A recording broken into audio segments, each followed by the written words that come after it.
여러분 반갑습니다. 2025년 국가직 국어 무선공학 개론에 대한 기출문제 해설 강의를 시작하겠습니다.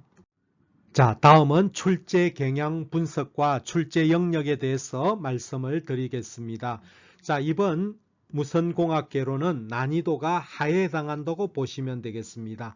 아주 쉽게 출제가 되었고 이를 기준으로 했을 때 난이도는 0.5 이하라고 보시면 되겠습니다. 최근 몇 년 동안 가장 쉬운 시험이었다 이렇게 보시면 되겠습니다. 자, 상 문제는 하나도 없습니다. 중 문제가 12문항, 하 문항이 8문항으로서 예년에는 상문항이 그래도 한 두세 문제가 있었는데 올해는 상문항이 하나도 없을 정도로 아주 쉽게 출제되었다. 이렇게 종합적으로 말씀을 드리겠습니다. 다음은 출제 영역을 살펴보도록 하겠습니다. 출제 영역은 아날로그 변조에서 2문항, 디지털 변복조에서 3문항, 역시 아날로그 디지털 변복조 합하면은 우리가 5문항으로서 상당히 많은 부분을 차지하고 있죠. 자, 이번 시험에 특이한 것은 통신 시스템에서 5문항이 출제가 되었습니다. 자, 레이더 한 문항, GPS, 우리가 GPS 한 문항, 위성통신에서 3문항, 굉장히 특이하죠. 이번 무선공학 개론에는 위성통신에서 3문항이 출제가 되었다는 것을 말씀을 드리겠습니다. 자, 그 외에 이제 우리가 건거리 무선통신 표준 한 문항, 그 다음에 펄스 변조에서 2문항이 출제되었고, 자, 데시벨 계산에서 한 문항, 그 다음에 이게 무선공학 개론이다 보니까 자, 7번이 강할 수밖에 없죠. 항상 매년 우리가 이게 무선공학 개론이다 보니까 전파 및 안테나, 그 다음에 무선통신 관련된 부분이 6문항으로서 주류를 이루죠. 여러분들이 지방직 같은 경우에는 통신 이론이잖아요. 그 다음에 군무원은 통신공학이고 그런 데서는 이 부분이 좀 적게 나옵니다.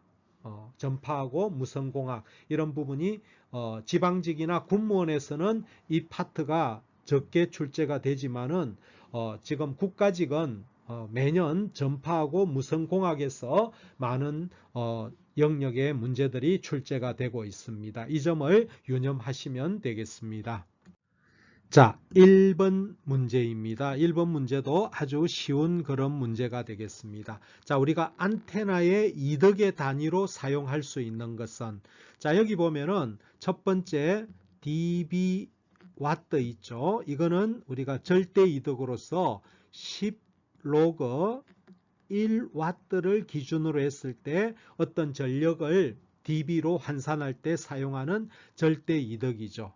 그 다음에 3번 같은 경우에 dBm 같은 경우에도 이거하고 똑같은 겁니다. 10 로그, 자, 이거는 1mW를 기준으로 어떤 전력이 X라고 할 때 전력을 dBm으로 나타날 때 사용하는 거죠. 이 두 개는 우리가 전력을 dB로 계산할 때 사용하는 그런 1번, 3번이 그렇습니다. 자, 여기 4번은 dB 밀리볼트죠. 이거는 우리가 전압 절대 이덕입니다. 이거는 20 로그로 해줘야 되고 이거는 1 밀리볼트를 기준으로 어떤 전압을 계산할 때 사용합니다. 즉 이거는 어떤 전압을 절대값으로 우리가 dB로 계산할 때 사용하는 겁니다. 그래서 1번하고 3번은 전력을 dB로 계산할 때 사용하는 거고 4번은 전압을 dB로 사용할 때 하는 거고, 자, 2번이 답이 되는데 이것은 우리가 등방성 안테나의 이덕을 나타낼 때 dBi를 씁니다. 여기 i는 아이소트로픽으로서 등방성 안테나라는 등방성이라는 뜻입니다. 그래서 우리가 dBi는 등방성 안테나의 이덕을 나타낼 때 사용하는 단위가 되겠습니다. 2번이 답입니다. 자, 2번 문제입니다. 이 문제도 그렇게 어렵지 않습니다. 무선 근거리 통신망, 와이어리스 랜, 와이어리스 랜 기술을 규정하고 있는 국제 표준은 여러분들이 많이 들어서 알 겁니다. IEEE 802.11이라고 바로 답을 할 수가 있을 겁니다. 여기에도 이제 802.1에 A, B, 뭐 C 등등이 또 세부 국제 표준 등이 규정되어 있습니다. 802.3은 이거는 우리가 이더넷 물리계층에서 맥에 관한 국제 표준이 되겠고, 우리가 802.16은 무선 브로드밴드 관한 국제 표준이 되겠고, 802.22는 무선 국소 네트워크에 관한 그런 국제 표준이 되겠습니다. 여러분들이 802.11은 많이 들어봤을 겁니다. 그래서 이거는 여러분들이 아주 쉽게 답을 할 수 있을 겁니다. 자, 3번 문제입니다. 이 문제는, 자, 이거는 주파수 100Hz인 A하고 그 다음에 1000Hz인 B, 전자파 B가 있다 이거죠. 자, A는 주파수가 100Hz입니다. B는 1000Hz죠. 자, 이거는 우리가 이렇게 표현한다면은 이거는 이렇게 10배가 높죠. 자, 이런 것이 있다고 하겠습니다. 그 다음에 우리가 이제 여기서 파장을 물어봤기 때문에 란다는 F분의 C, 그죠? 란다는 F분의 C, C는 빛의 속도죠. 그러니까 이것은 우리가 이제 파장은 이게 10분의 1 작죠. 그죠? F가 높으니까 이것을 파장이 1이라고 하면은 요거는 10분의 1배죠.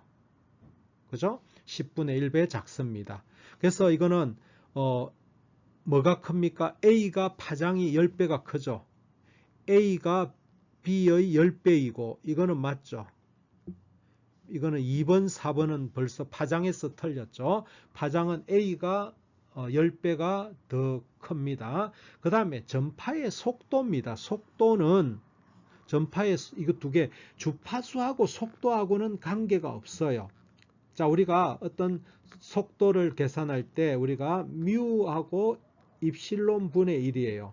이게 전파의 속도인데 속도는 주파수와 무관하다.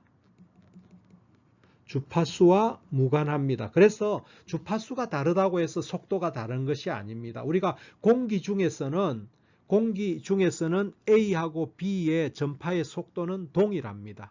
그래서 전파의 속도는 매질에 관계되는 거지 주파수하고는 아무 관계가 없습니다. 그래서 전파의 속도는 같다고 이렇게 마크를 하고 1번이 답이 되는 겁니다. 자, 4번도 너무 쉬운 문제죠. 우리가 펄스 변조에 관한 그런 문제가 되겠습니다. 자, 여기 위에 아날로그 신호가 있습니다. 아날로그 신호를 펄스 변조한 신호가 이렇게 있습니다. 이거에 사용한 변조 방식은, 자, 여기 보면은 펄스가 놓인 위치가 다르죠. 여기 이거를 우리가 샘플링을 했을 때 펄스의 위치가 다르죠. 펄스의 위치가 다르기 때문에 이것은 우리가 펄스 위치 변조, 펄스 포지션 모듈레이션, 이거 4번이 답이 되겠죠. 여러분들이 뭐 이거는 너무 쉽기 때문에 제가 깊이 설명을 안 드리도록 하겠습니다. 이것을 펄스 위치 변조 방식입니다. 펄스 포지션 모듈레이션. 자, 뭐 그 외에는 펄스 앰플리투드 모듈레이션, 펄스 위더스 모듈레이션 등등이 있는데 이거는 여러분들이 쉽게 답을 할 수가 있을 겁니다. 자, 5번은 이거는 이제 우리가 안테나하고 케이블에 있어 여러분들이 이제 반사계수와 정제파비 공식을 알아야 됩니다. 자, 이거는 여기 케이블이 이렇게 온다 하겠습니다. 이 케이블의 임피던스가 Z0로 하고 여기에 부하로서 ZL 부하를 달았다고 하면은, 자, 여기 접속면에서 반사가 일어나게 됩니다. 이거를 우리가 반사계수라고 하는데, 자, 여기서 반사계수는 자, 우리가 ZL 플러스 Z0분의 ZL 마이너스 Z0로 규정을 하는데 여기는 반사계수를 이미 주어졌죠. 이것을 계산하는 것이 아니라 보통 시험에서는 요것들의 임피던스를 주고 반사계수를 계산해야 되는데 여기는 그냥 친절하게 반사계수가 0.5라고 했습니다. 그때 정제파비를 계산하라. 스탠딩 웨이브 레이시오 우리가 VSWR 이거를 우리가 S라고 표시하는데 이거는 공식으로 알아야 됩니다. 1 마이너스 반사계수분의 1 플러스 반사계수로 이렇게 정의합니다. 그러면은 1 마이너스 0.5분의 1 플러스 0.5가 되겠죠. 그러면은 0.5분의 1.5가 되니까 이거는 정제파비는 3이 되겠죠. 그래서 답이 3번이 됩니다. 자, 이것을 여러분들은 이 공식을 여러분들이 기억을 하고 있어야 되겠고 반사계수 공식도 기억을 하고 있으면 좋겠습니다. 자, 6번 문제입니다. 이것도 굉장히 쉬운 문제입니다. 디지털 변조 방식에 관한 설명으로 옳지 않는 것인데 자, 우리가 네 가지가 있죠. ASK, FSK, PSK, QAM 이 네 가지가 있는데 이것들에 대한 우리가 이제 특성을 좀 기억하면 되겠죠. 자, ASK는 반송파의 진폭을 디지털 신호에 따라서 반송파의 진폭을 변화시키는 거다. FSK는 디지털 데이터에 따라서 반송파의 주파수를 변화시키는 거다. 맞죠? QAM, 자, 우리가 QAM은 이거는 진폭과 반송파의 진폭과 위상을 동시에 변화시키는 방법입니다. QAM은 진폭과 주파수 틀렸죠. 자주 출제되는 겁니다. 진폭과 위상을 동시에 변화시킨다. 이것이 틀렸죠. 그래서 됐고, 자, DPSK가 있는데 PSK의 변형입니다. 디퍼런셜 PSK가 있는데 이거는 우리가 이제 PSK는 동기건파를 해야 되는데 이거는 비동기건파가 가능합니다. 이거는 이전 신호와 현재 신호의 위상 차를 알면은 복조가 가능하다. 맞습니다. 그래서 답은 3번이 답이 되겠습니다. 자, 7번입니다. 이것은 반송파 억압 양측파대 DSB-SC에 관한 그런 문제가 되겠는데 자, 이 방식으로 변조돼 가지고 이것이 날아옵니다. 이것이 DSB-SC가 된 거죠. 이 메시지를 복조하여 MT를 얻고자 할 때에 복조 과정에서 사용된 반송파는 어떻게 되느냐 하는 문제가 되겠습니다. 자, 이것은 전반적으로 DSB-SC에 관한 문제로서 이거는 이제 DSB-SC는 평형 변조를 합니다. 평형 변조를 하는데 이거는 평형 변조라는 것은 곱셈기입니다. 자, 평형 변조를 하는 것은 어떻게 되냐면은 여기 MT 신호파죠. 신호파하고 여기 반송파 코사인 오메가 CT를 곱해버리면은 뭐가 나오느냐면은 여기 변조의 MT에다가 코사인 오메가 CT 이것이 나옵니다. 이게 변조된 거죠. 이게 변조되어서 이게 날아갑니다. 그러면 이게 날아올 때 복조를 합니다. 이거는 이제 평형 변조하고 이거는 변조에 관한 거고 두 번째 이제 복조는 어떻게 하느냐 하면은 복조는 동기건파를 해야 됩니다. 평형 변조는 동기건파를 해야 되는데 자, 동기건파에 대해서 제가 좀 살펴보도록 하겠습니다. 자, 우리가 평형 변조에서 평형 변조돼 가지고 신호가 MT에다가 신호파에다가 코사인 오메가 CT가 변조돼 가지고 이게 이제 날아온다 이거죠. 이렇게 날아옵니다. 그러면은 안테나에 이렇게 이 신호가 들어와요. 그러면 이것도 건파를 할 때는 어떻게 하냐면은 이 신호가 여기 들어오면은 여기다가 우리가 반송파를 한 번 더 곱합니다. 코사인 오메가 CT가 되겠죠. 오메가 CT가 되겠죠. 자, 여기에 우리가 지금 MT를 이제 얻으려면 어떻게 해야 되느냐 하면은 여기다가 로페스 필터를 우리가 복조할 때는 로페스 필터를 거치게 되면은 자, 이것하고 여기다가 반송파를 그대로 곱해버리면은, 자, 어떤 결과가 냈되냐 하면은, 여기 우리가 복조 신호를 한번 보겠습니다. 그러면은, 여기 들어오는 반송파 신호하고 MT에다가 코사인 오메가 CT하고 또 이것이 곱해지잖아요. 코사인 오메가 CT를 곱하면은, 자, 즉 MT에다가 코사인 제곱 오메가 CT가 돼요. 그러면 이거는 MT에다가 이거 코사인 제곱하면은 2분의 1 하고 2분의 1 하고 2분의 1 코사인 2 오메가 CT 이런 게 나와요. 그러면 이걸 하면은 2분의 1 MT에다가 플러스 2분의 1 MT 코사인 2 오메가 CT가 이제 여기로 들어가겠죠. 곱해진 것이. 그러면 로페스 필터를 거치면은 이것은 없어져요. 왜냐하면은 이것은 2 오메가 CT니까 고주파잖아요. 그럼 이것만 남아요. 그러면은 여기다가 이거를 곱하면은 로페스 필터를 통하면은 2분의 1 MT가 얻어지게 됩니다. 근데 시험에서 문제에서 어떻게 되냐면 이것이 MT를 여기 복조를 MT를 얻고자 하면은 여기다가 뭐를 곱해야 되느냐 이 말이죠. 그러면은 한번 보세요. 여기다가 앞에다가 2 코사인 오메가 CT를 곱하면은 자 여기서 한번 보세요. 그러면 이것이 2 코사인 오메가 CT가 되고 여기 2가 붙겠죠. 그러면 여기도 2가 있겠죠. 그러면은 이것이 어떻게 됩니까? 이것들이 2하고 2가 캔슬이 돼서 여기는 1이 나올 거고 여기도 1이 나오겠죠. 그러면 이것이 얻어지겠죠. 그러니까 여기에서 사용된 복조에서 사용된 반송파는 이거죠. 이것이 답이 되는 거죠. 이 코사인 오메가 CT를 구해야 되는 거죠. 그래서 우리가 보기에서 보니까 보기에서 답을 우리가 반송파는 어때야 되느냐 하니까 반송파는 이것이 곱해져야 되는 거죠. 그래서 이것이 1번이 답이 되는 겁니다. 자, 8번입니다. 메시지 신호 MT를 이거 MT입니다. 메시지 신호 디지털이죠. 이거를 변조할 때에 가나다와 신호 명칭을 한번 보자 이거죠. 자, 이거는 우리가 디지털 신호고 이거는 반송파죠. 반송파를 통해 가지고 이거는 우리가 FSK 변조된 거죠. 이거는 PSK죠.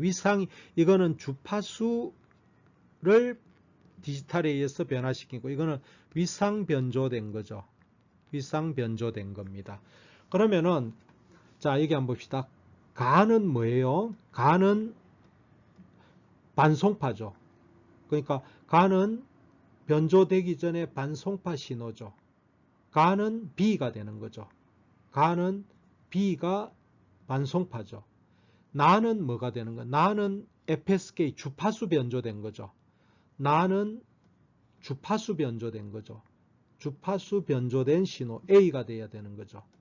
그럼 들렸고 다는 뭐죠? 다는 위상 변조된 거죠. 위상 변조된 다는 C가 되는 거죠.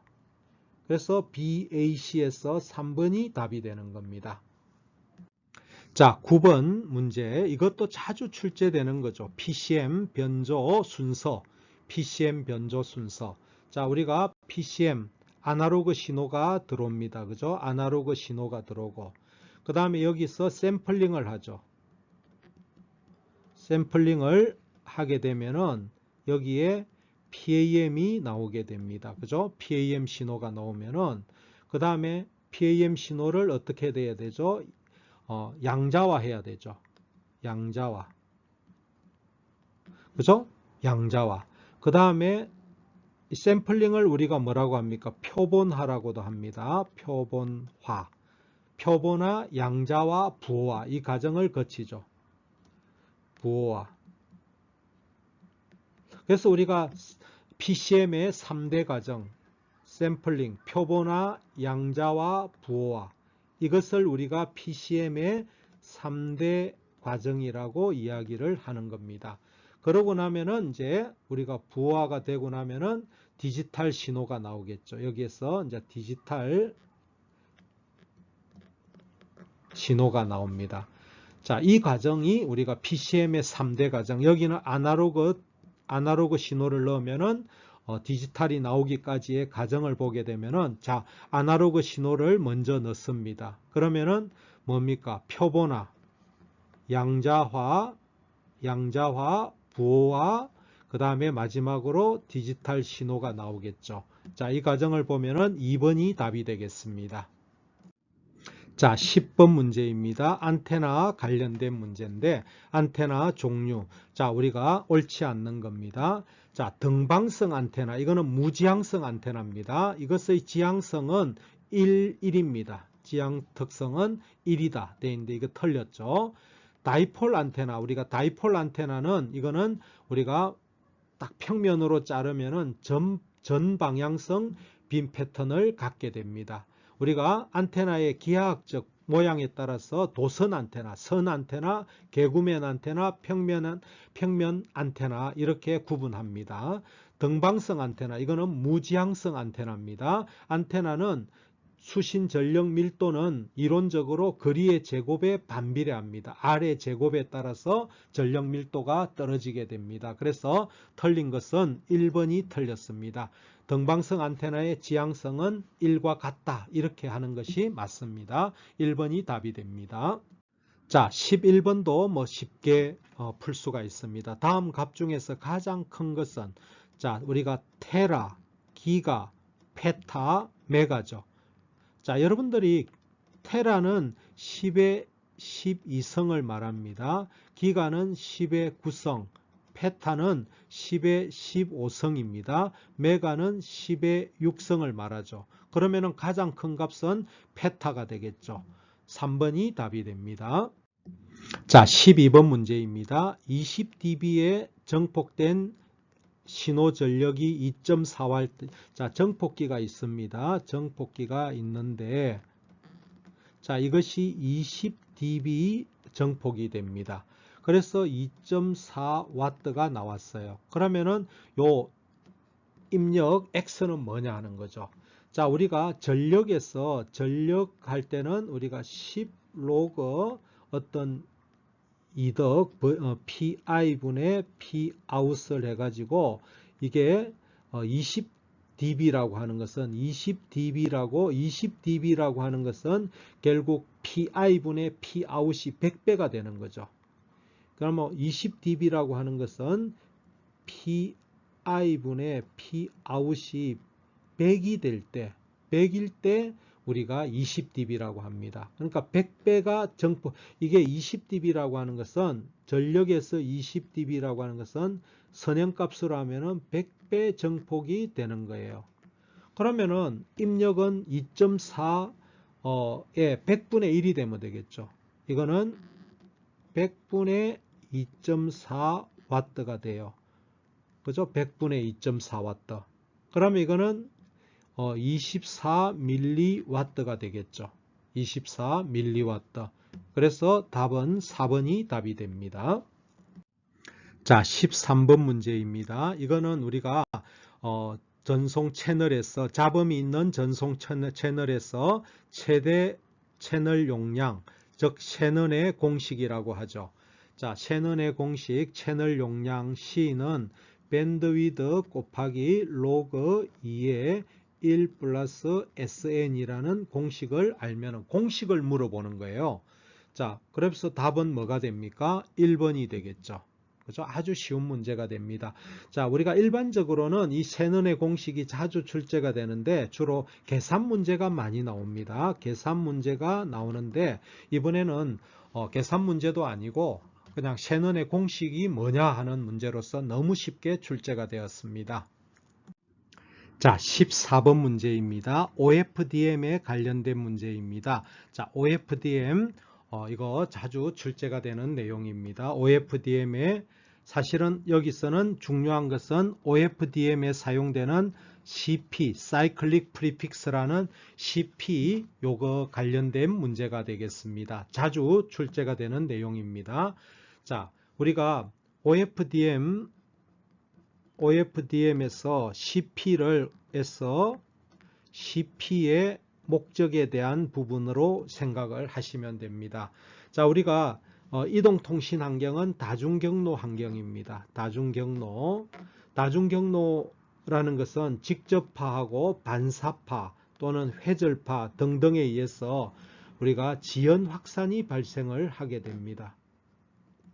지연 확산이 우리가 도달 경로가 다르기 때문에 지연 확산에 의해서 우리가 이것이 되면은 왜곡이 발생을 하게 됩니다. 또는 왜곡과 그 다음에 페이딩 등도 발생을 하게 되거든요. 그죠? 그러면은 자, 우리가 다중경로라는 것은 다중경로에서 시간차가 이렇게 발생하기 때문에 그 시간차를 우리가 메꾸기 위해서 도달 시간에 해당하는 만큼 사이클릭 프리픽스라는 빗들을 추가합니다. 빗들을 추가해서 그 지연 확산의 차이를 막게 되는 이런 것들을 우리가 사이클릭 프리픽스라고 이야기합니다. 자, 이렇게 CP를 추가를 하게 되면은 지연 확산을 방지하게 되고 그러면은 페이딩 등도 방지가 됩니다. 그래서 OFDM에서 CP를 사용함으로써 우리가 다중경로 환경에서 지연 확산에 의한 페이딩을 방지할 수가 있습니다. 그러면은 이제 페이딩이 방지가 되기 때문에 등하기가 불필요하게 됩니다. 불필요. 그 다음에 지연 확산에 의한 우리가 심벌 간 간섭을 줄일 수가 있어요. 그 다음에 OFDM에서 부반송파 사이의 직교성을 유지할 수가 있어요. 그래서 이게 OFDM의 CP의 목적 등이 여러 가지가 있습니다. 한번 보도록 하겠습니다. 자, 이거는 설명을 옳지 않는 것입니다. 이거는 단일 반송파 전송 방식보다 등하기 구조가 간단하다. 등하기 이퀄라이저가 불필요하다 그랬죠. 간단하면서 뭐 불필요하기까지 합니다. 맞는 거죠. CP 길이가 길어질수록 심벌 전송률이 증가한다. 이거는 틀린 거죠. 우리가 CP 추가 비트가 늘어날수록 심벌 전송률은 떨어지게 되죠. 이거는 감소하게 됩니다. 그래서 2번이 틀렸네요. 그 다음에 CP 길이를 최대 지연 시간보다 길게 하면은 부반송파들 간의 직교성이 유지가 됩니다. 직교성 깨지는 것을 방지할 수 있다. 유지할 수 있다. 맞는 거죠. 자, 심벌의 보호구간 이게 CP입니다. CP를 삽입하게 되면은 다중경로 채널에 의한 인접 심벌 간 간섭을 해결할 수 있다. 맞는 거죠. 그래서 답은 2번이 됩니다. 이거는 심벌 전송률이 증가가 아니다는 겁니다. 그래서 2번이 답이 됩니다. 자, 15번 문제입니다. 이거는 소규모 페이딩은 해당하는 소규모 페이딩은 자, 이거는 이동국이 기지국으로부터 수신하는 심벌 주기가 이동통신의 지연 확산보다 작고 그러니까 지연 확산이 더 크다는 거죠. 지연 확산이 더 큰 경우 지연 확산 때문에 우리가 이제 페이딩이 발생을 하게 됩니다. 다중경로 환경에서 지연 확산 때문에 페이딩이 발생하고 그 다음에 이거는 이제 우리가 이동국의 코어런트 시간, 동기 시간보다 매우 크다. 이 페이딩을 뭐라고 하느냐? 이때 우리가 이제 이거는 우리가 주파수 선택성 페이딩입니다. 이게 지연 확산에 의해서 발생하는 그 페이딩을 우리가 주파수에 따라서 지연 확산이 다르게 나타나기 때문에 이거를 주파수 선택성 페이딩이라고 합니다. 주파수 선택성 페이딩이라고 합니다. 비선택적인 건 아니죠. 주파수에 따라서 선택적으로 나타나는 페이딩. 그 다음에 이거는 이제 지연 확산에 의한 페이딩은 패스트 페이딩입니다. 그 페이딩이 굉장히 빠르게 패스트 페이딩이라는 거죠. 패스트 페이딩. 우리가 이제 산이라든지 이런 때는 롱텀 페이딩이 일어나는데 여기서 우리가 다중경로 환경에서 일어나는 다중경로 지연 확산에 의해서 발생하는 페이딩은 준파수 선택성 페이딩이고 이거는 패스트 페이딩이 됩니다. 그래서 1번이 답이 됩니다. 자, 16번입니다. 정지궤도 위성. 이거 시험에 자주 출제가 됩니다. 설명으로 옳지 않는 것은. 자, 이거는 이제 궤도 경사각이 0도이다.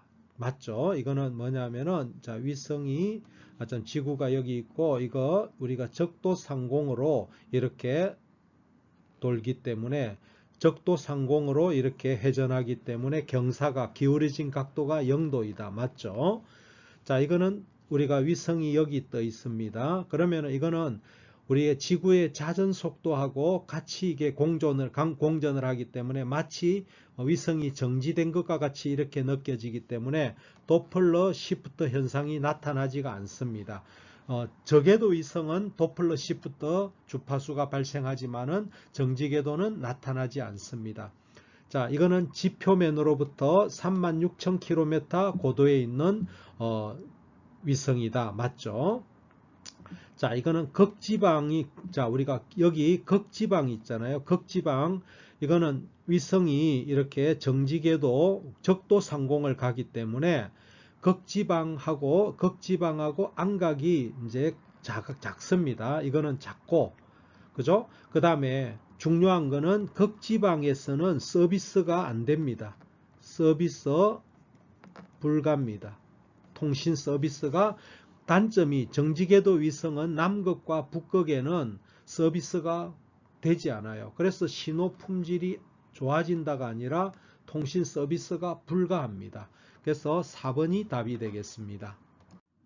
자, 17번 문제입니다. 이것은 경로 손실을 데시벨로 계산하라는 겁니다. 자, 경로 손실은 우리가 일반적으로 공식을 아셔야 됩니다. 란다분의 4파이 D의 제곱입니다. 란다는 파장이고 D는 그 거리를 말합니다. 그럼 여기서 우리가 란다를 계산하면 란다는 F분의 C가 되는데 F가 얼마입니까? 10의 9승이죠. 1기가니까. 그럼 3 곱하기 10의 8승 하니까 이거는 0.3m가 됩니다. 그 다음에 D는 여기가 1.25km니까 1250m죠. 그럼 요거를 우리가 대입하겠습니다. 그러면은 LP는 얼마가 되느냐 하면은 0.3분의 4 파이를 3으로 했죠. 파이가 3이고 D가 1250입니다. 50의 제곱이 돼요. 그럼 요걸 계산하면은 여기 이거 약분하고 하면은 5만의 제곱이 돼요. 그러면은 이거를 우리가 이제 데시벨로 계산하라니까 자, 데시벨로 계산하면은 10 로그 하나 둘 셋 넷 이거의 제곱이에요. 그러면은 20 로그 5 곱하기 10의 4승이죠. 그러면은 이걸 하면은 20 로그 5하고 더하기 20 로그 10의 4승이 되죠. 그러면 로그 5가 얼마를 했어요? 로그 5가 0.7을 했죠. 0.7이 됩니다. 그러면은 이것은 14가 되나요? 14 더하기 이거 계산하면은 80이 되죠. 그러면은 94 데시벨이 나오게 되는 겁니다. 그래서 2번이 답입니다. 자, 18번 문제입니다. 위성 통신 시스템에서 사용되는 주파수 대역에 관한 문제가 되겠습니다. 자, 위성 통신 주파수 대역 우리가 P, L, S, C, X, Q, K, K 요 대역을 낮은 데부터 높은 데 순으로 이렇게 좀 알아두셔야 됩니다. P밴드, L밴드, S밴드, C밴드, X밴드, Q밴드, K밴드, K밴드, K밴드 이 순서대로 이쪽으로 갈수록 주파수가 높아집니다. 자, 한번 보겠습니다. 자, 주파수는 Q밴드가 카밴드보다 높다. Q밴드가 카밴드보다 높습니까? 아니죠. 자, 가용 주파수 대역은, 사용할 수 있는 주파수 대역은 L밴드가, 여기 L밴드가 Q밴드보다 넓다. 우리가 주파수가 높으면은 밴드위드도 늘어나게 됩니다. 왜냐하면 퍼센테이지 밴드위드이기 때문에 주파수가 높으면은 그 밴드위드도 늘어나게 됩니다. 그래서 이것도 틀렸죠. L밴드가 Q밴드보다 낮기 때문에 대역폭도 좁죠. 자, 그 다음에 대기권이나 전리층을 통과할 수 있는 주파수 대역을 사용한다. 자, 우리가 위성이라고 하는 것은 자, 여기 지상에서 여기 대기권이 있고 전리층 뭐 이런 것들이 있습니다. 요거를 뚫고 올라가야 되겠죠. 올라갈 수 있는 높은 주파수를 사용한다. 이것이 맞죠. 그죠? 이거는 뭐 아주 일반적인 내용이고 맞습니다. 그 다음에 일반적으로 위성 통신을 할 때 이거를 우리가 상향 링크라 그러고 하향 링크라 하는데, 자, 우리가 이거를 4.2기가를 쓰면은 이건 한 3.8기가를 씁니다. 그러니까 하향 링크가 낮은 주파수를 쓰고 있죠. 그래서 상향 링크보다 하향 링크가 더 높은 주파수를 할당한다. 그죠? 일반적으로 상향 링크보다 하향 링크에 더 높은 주파수를 사용한다. 이것도 틀렸죠. 그래서 답은 3번이 답이 되겠습니다. 자, 19번 문제입니다. 이거 레이더 문제인데 너무 긴장할 필요 없습니다. 아주 쉬운 문제입니다. 자, 여기서 레이더가 펄스를 발생을 합니다. 펄스를 이렇게 전송을 해서 여기 목표물까지 사람이 있습니다. 목표물까지 펄스를 발생해 가지고 다시 펄스가 이렇게 되돌아올 때까지 델타 T가 몇 초가 걸렸냐면은 300 마이크로 세컨입니다. 왕복이 그런 거죠. 그러면 지금 요까지 거리를 물어보잖아요. 요까지의 거리 L을 물어보거든요. 그러면은 편도만 하면 되잖아요. 그러면 델타 T 다시는 편도니까 150 마이크로 세컨 걸린 거죠. 자, 그 다음에 전파의 속도는 여기 주어져 있습니다. 그러면 거리 L은 속도에다가 시간을 곱해버리면은 거리가 나와요. 그럼 아주 쉽죠. 여러분들 레이더에서는 항상 요 편도 시간 요 개념을 가지고 가야 됩니다. 이거는 왕복 시간이 300 마이크로세컨이기 때문에 편도 시간은 이겁니다. 그러면 편도로 계산해야 돼요. 거리는. 그러면 3 곱하기 10의 8성 메타 퍼 세컨가 되겠고, 곱하기 시간이 얼마입니까? 150 마이크로니까 10의 마이너스 6성 세크가 됩니다. 자, 그러면은 세크 약분되고 메타가 나오죠. 그러면은 자, 3 곱하기 150 하고 그 다음에 이것은 10의 2성이 되겠죠. 10의 2성. 자, 이렇게 하면은 이제 킬로미터니까 45가 되나요? 45 곱하기 10의 3성이 되니까 이거는 킬로미터니까 45km가 되겠죠. 그래서 답은 3번이 답이 되겠습니다. 자, 20번 문제입니다. GPS에 관련된 설명으로 틀린 것은 하는 문제입니다. 자, GPS라고 하는 것은 GNSS의 일종이다. GNSS가 뭐냐면은 글로벌 내비게이션 아시죠? 내비게이션을 위한, 국제 내비게이션을 위한 위성 시스템이다. 맞죠? 그 다음에 GPS 위성과 수신기 사이의 전파 시간으로부터 거리를 결정한다. 이게 원리를 물어보는 거죠. 자, GPS는 중궤도 위성입니다. 중궤도 위성으로서 2만 킬로미터 정도의 중궤도 위성이다. 맞죠? 자, 이거 시험에 자주 나오는데 GPS 수신기에서 자신의 위치를 정확하게 파악하려면은 4개의 위성이 필요합니다. 4개의 위성이 필요해요. 자, 왜 그러냐면은 X, Y, Z 해가지고 위치 파악에다가 플러스 시간까지 해야 되니까 그래서 위치 파악, XYZ 좌표를 위한 세계하고 시간을 결정하기 위해서 최소 4개의 위성이 필요하게 됩니다. 그래서 틀린 것은 4번입니다. 여러분 수고하셨습니다. 이상으로 2025년도 국가직 무선공학 개론에 대한 기출문제 해설 강의를 마치도록 하겠습니다. 이 강의는 엘림에듀넷과 엘림고시학원에서 제공하는 영상이 되겠습니다. 여러분들이 공부하시다가 궁금한 사항이 있으면은 여기 네이버에서 엘림에듀넷을 검색하시게 되면은 카톡 상담하기를 만날 수가 있습니다. 또는 여기 엘림에듀넷 홈페이지나 엘림고시학원 전화번호를 이용해서 여러분들의 궁금한 사항이나 질문을 하시면은 성의껏 받아드리도록 하겠습니다.